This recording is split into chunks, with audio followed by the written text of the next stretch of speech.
Il n'y a pas de bonne communication sans bonne mise en scène.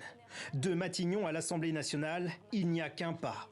C'est entouré de ses ministres qu'Elisabeth Borne arrive à l'Assemblée nationale. Au perchoir, c'est pourtant une femme seule face à son destin, face à une majorité relative. Trop longtemps, notre vie politique n'a été faite que de blocs qui s'affrontent. Il est temps d'entrer dans l'ère des forces qui bâtissent ensemble. Le mot d'ordre, ensemble, pour bâtir un projet commun, sans compromission. Le compromis, ce n'est pas se compromettre, c'est accepter chacun de faire un pas vers l'autre.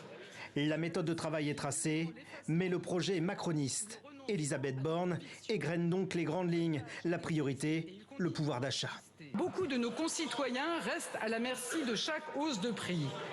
Dès demain, mon gouvernement présentera en Conseil des ministres des textes d'urgence. Face à l'inflation, ils comporteront des mesures concrètes, rapides et efficaces.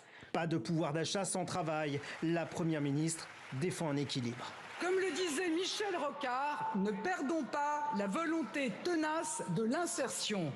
Revenons à l'esprit du RMI et du RSA. Verser une allocation ne suffit pas.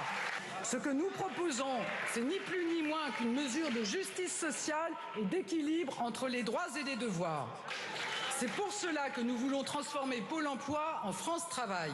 La feuille de route n'est pas complète sans la réforme des retraites, pomme de discorde avec les oppositions.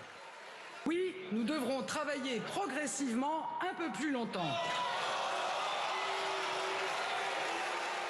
Souvent avec le sourire, la Première ministre aura fait référence aux chefs de groupe parlementaires, sauf ceux de la France Insoumise et du Rassemblement national.